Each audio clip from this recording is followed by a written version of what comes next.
even though we've come a long way as women, we still have to balance a lot of things. And so I'm not dressed for this tonight because all day long I've been dealing with my 93-year-old mother who lives with me who's not feeling well, and my 38-year-old daughter who had some health issues as well, and her daughter.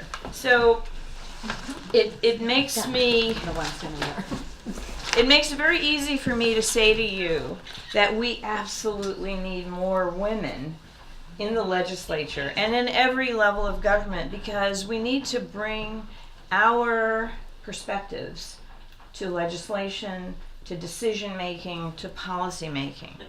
All too often, I find, I've been in the legislature, I can't believe it, 10 years. And my two teammates, Governor Cody and Assemblyman John McKeon, are actually in Florham Park tonight because that's part of our new district. We were redistricted in an attempt to take us out. And we survived, and now we're actually thriving in that district. And they're out in Florham Park and told me, you do what you need to do, we'll take care of this, right? But not every woman in the legislature has that kind of support from her partners.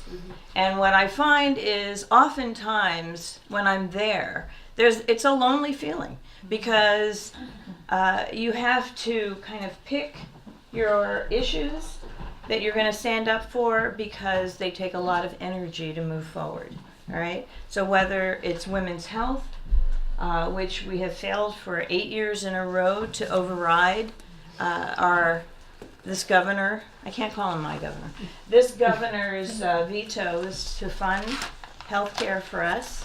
And unfortunately, the Republican women in the legislature did not support us when we tried to override those vetoes. But I understand it. And the reason they didn't is fear. And there has never been such a sense of fear as the last 8 years. And I'll give you one quick example because Marcia told me to be brief. Okay?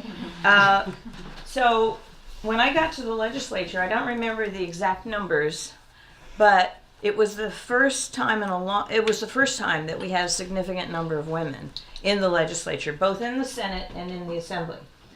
And so we decided to form a women's caucus, right? There are all kinds of different caucuses, but we decided to form a women's caucus that was both the Senate and the Assembly.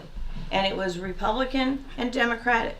And the purpose of that was to meet informally on a regular basis around the table to talk about issues that we could all get behind, all right? And we did that. We went to Douglas College and we met there without staff. We paid for our own dinners. And we started talking about the issues that we were most concerned about. And not surprisingly, those issues had to do with family, it had to do with health care, it had to do with child care, it had to do with education, and jobs. Well, Christie was elected, and about a year or so into his reign, we stopped meeting.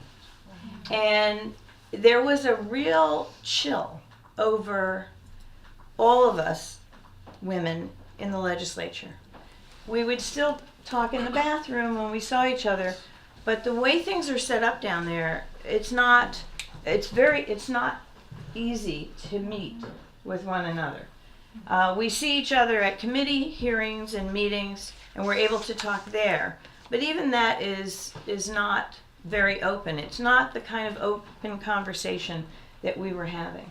And I felt during those caucus meetings that there was very little that actually divided us.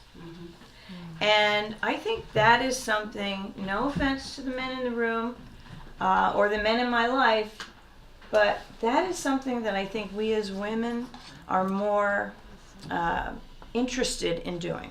It's not so much one-upping somebody else, but it's rather, how do we get together? How do we get things done? And how do we move forward?